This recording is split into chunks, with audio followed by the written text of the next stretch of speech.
This video is brought to you by Gateway Subaru. Higher standards.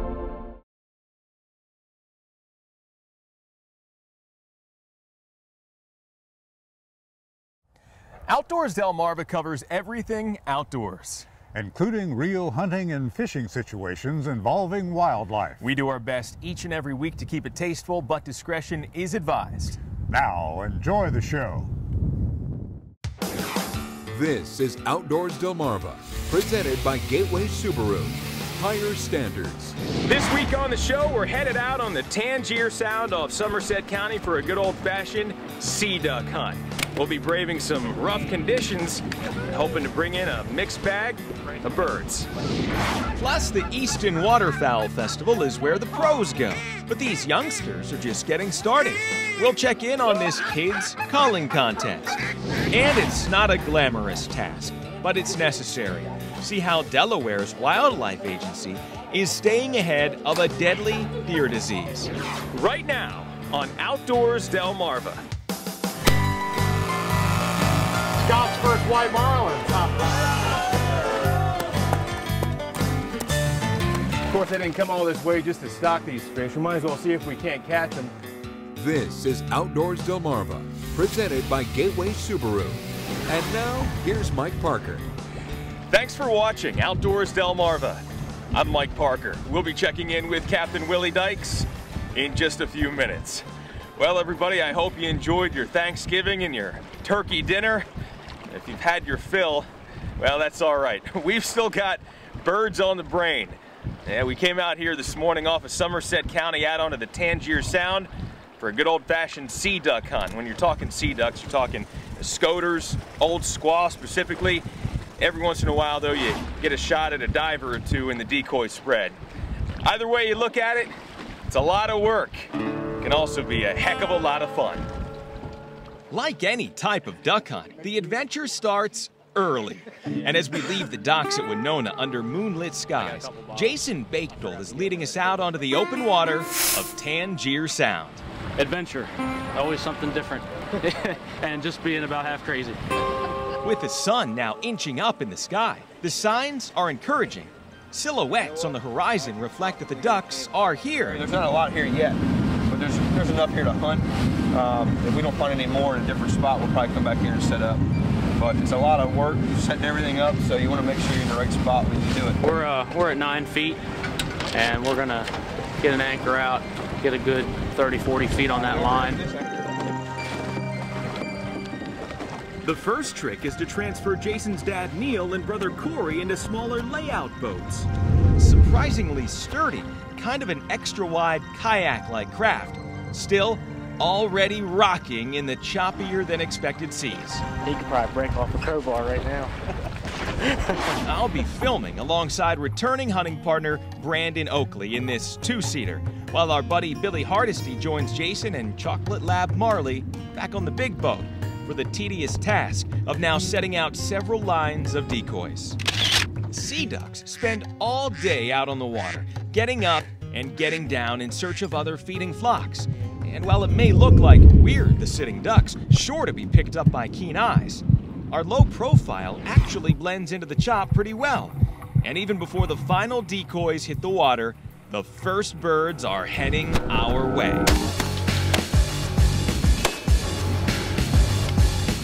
How'd that go? Not very good.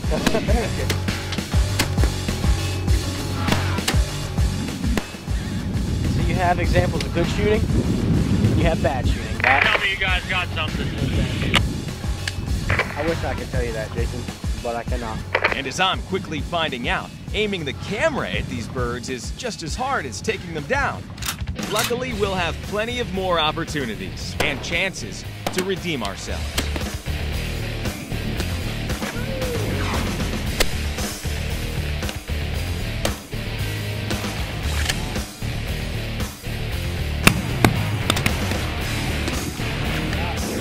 With each down duck, Jason and Billy return for a retrieve, either using a net to scoop up a scoter, or option number 2, sending Marley into action to lap up a longtail.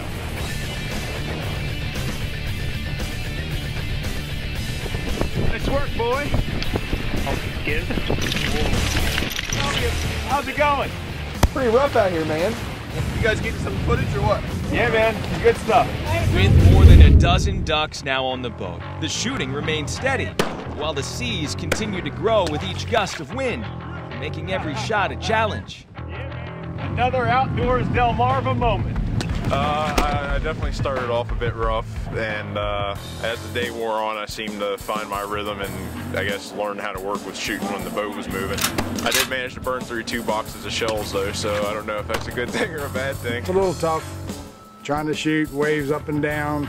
A lot of times you know darn well you missed them because of the wave action.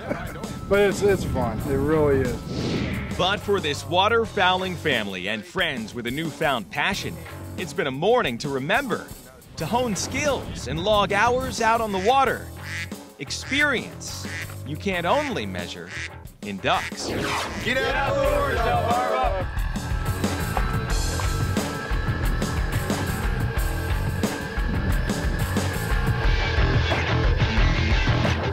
Oh, nice. Just licking the bill.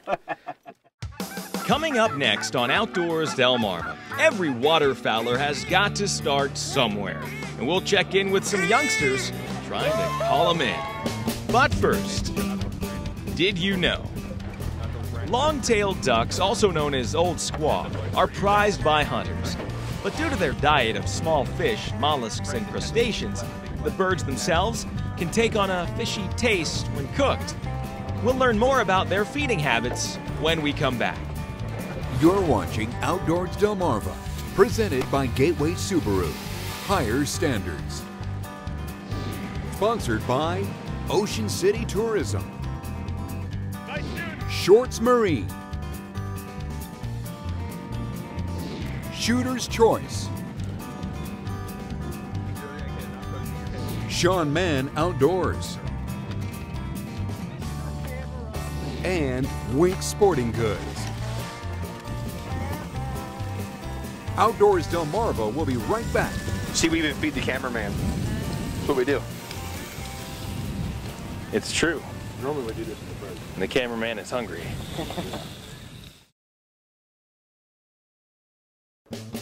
Did you know?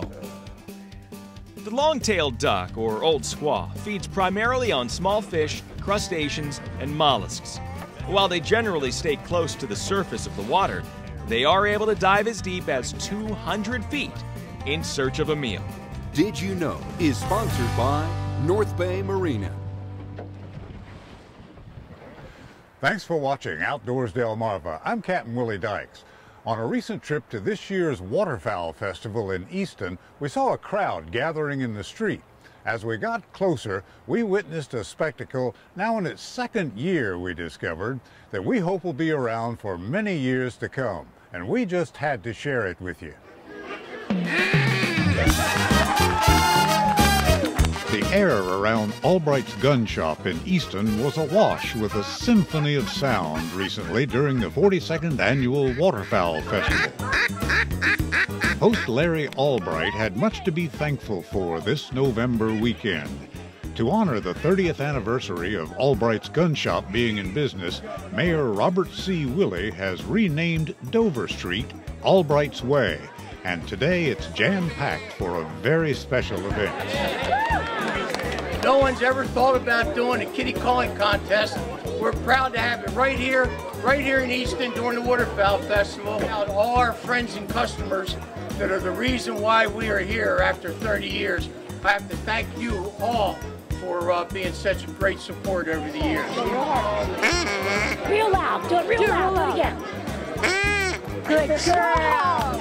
Now you can call it a contest, but Albright's Gun Shop and Delta Waterfowl have teamed up to provide a showcase for youngsters 8 and under to demonstrate their skills, or lack thereof, at waterfowl calling. But there's never been anything done for the kids, and so in the 8 and under, we actually say that we have experience is not necessary. Actually, it's preferred. Lack of experience. Everybody's a winner. Every child gets a call. Every child gets a gold medal. And next on the list is Lane Kappa. This is also a relative, so.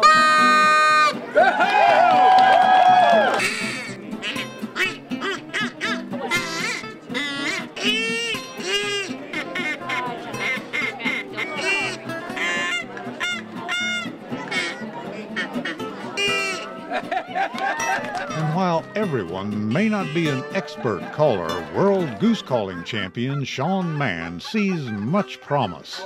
There's a lot of talent here, a lot of up-and-coming waterfowl callers. When I was their age, we didn't have much going on calling-wise around, and of course with what Larry's done here and with Delta Waterfowl, there's a bright future for waterfowlers and waterfowl calling, and really good stuff. One such caller is young Hayden Gibbons-Neff of Easton, who's shaping up to be something of a prodigy. I just started calling about a week ago.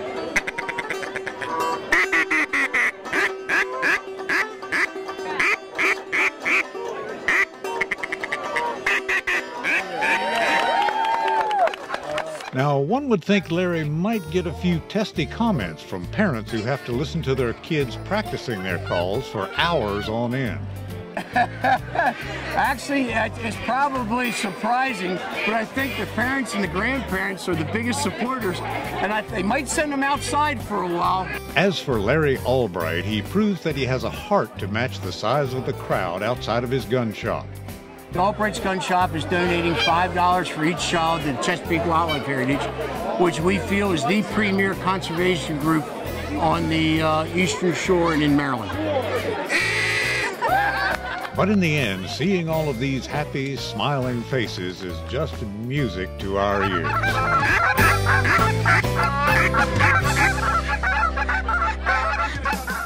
Coming up next on Outdoors Delmarva, chronic wasting disease hasn't quite yet knocked at Delaware's door, so DNREC is trying to stay ahead of the disease. We'll show you this very important but not so glamorous task. Outdoors Delmarva will be right back.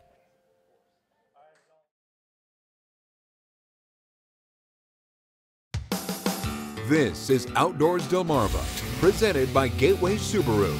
Higher standards. Well, you know, with just about every passing hunting season comes some opportunity for research, and the same goes for Delaware's recent shotgun season. So that's why I'm here today at DNREC's Woodland Beach Wildlife Field Office in Kent County to catch up with some biologists and other volunteers who are collecting some very important samples.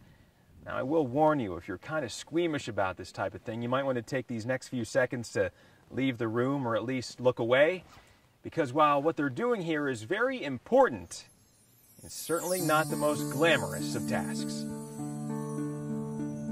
From the side, you'd never know what this pickup truck might hold.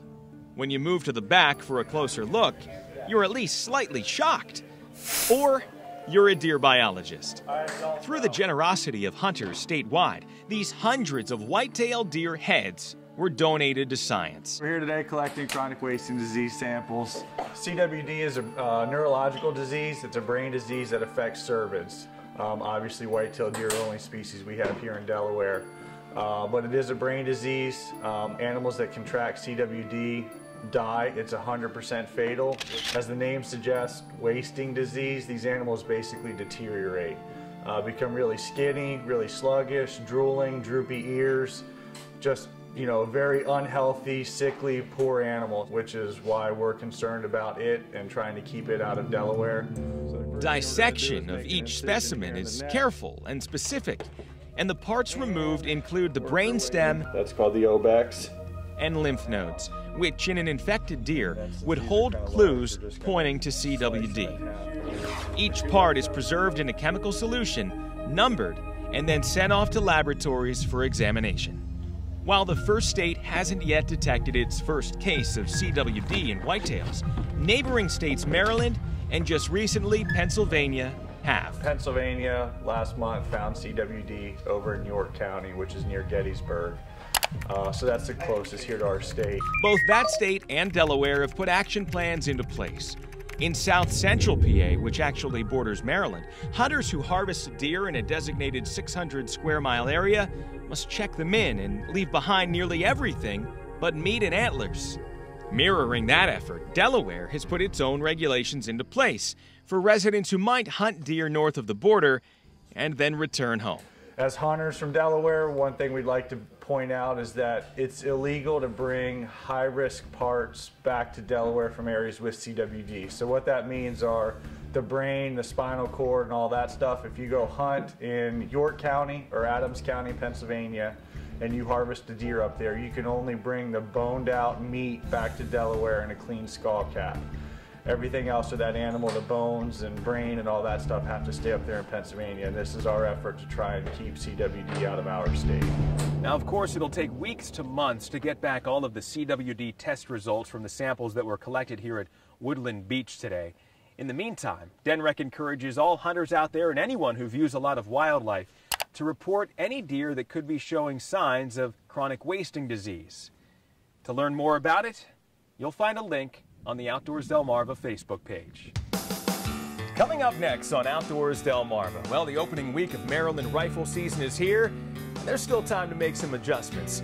We'll check out the selection of scopes with our friends at Wink Sporting Goods. Outdoors Delmarva will be right back.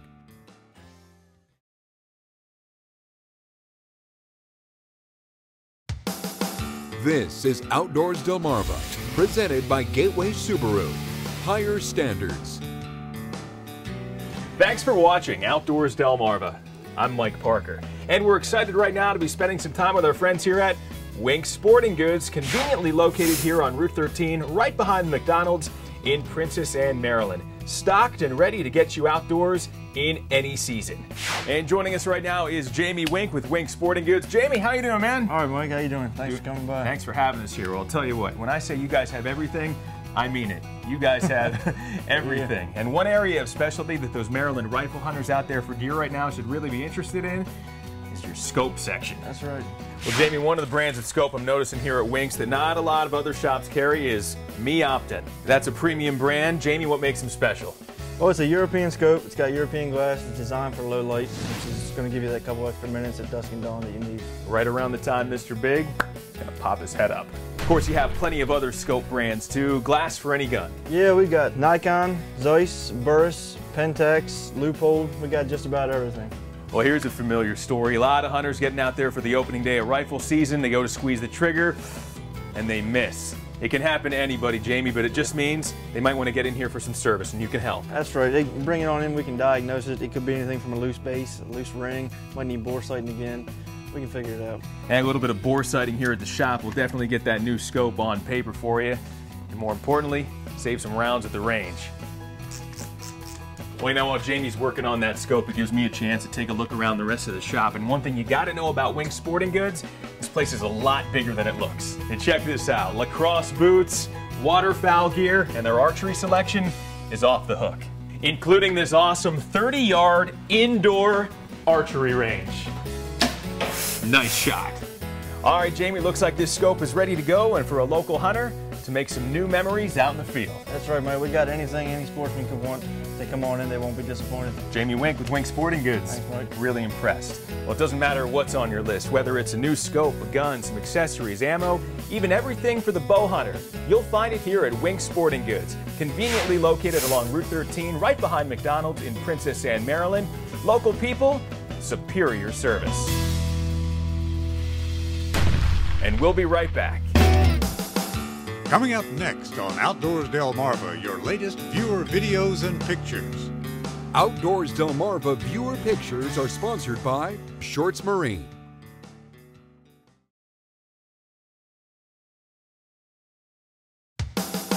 This is Outdoors Delmarva, presented by Gateway Subaru. Higher standards. Sponsored by Ocean City Tourism.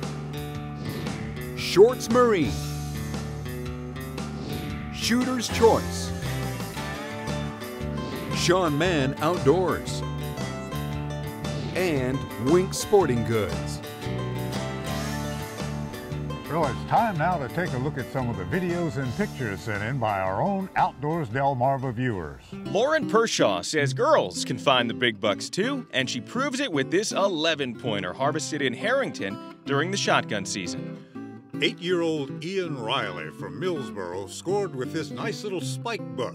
It's his first ever deer. Meanwhile, brother Noah Wharton also helped fill the family freezer by harvesting this doe. Check out this piebald buck taken by 8-year-old Gavin Spicer of Seaford. This 5-pointer was dropped with a 20 gauge. Scott Egbert of Dover says the rut is on and looks like he took full advantage, bagging this big buck.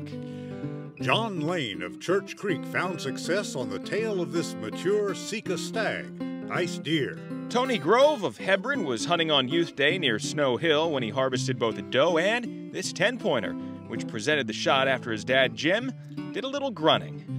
9-year-old Caroline Kennington from Allen, Maryland is celebrating her first ever deer, a nice buck hunted down in Hebron. How about this tall-racked buck taken by 10-year-old Macy Griffin of Princess Anne? Needless to say, she and Dad DJ won't soon forget this Maryland Youth Day spent hunting in North Salisbury. And Joseph Beebe from Girdletree caught this juvenile black drum while fishing in Virginia this summer. He says the fish were biting on, what else, night crawlers at the Saxis Pier. Well, we love sharing your outdoors videos and pictures, so please keep them coming. You can email me at mparker@wboc.com, or you can post them on the Outdoors Delmarva Facebook page. So until next time, for Captain Willie Dykes, I'm Mike Parker reminding you to get outdoors, Delmarva.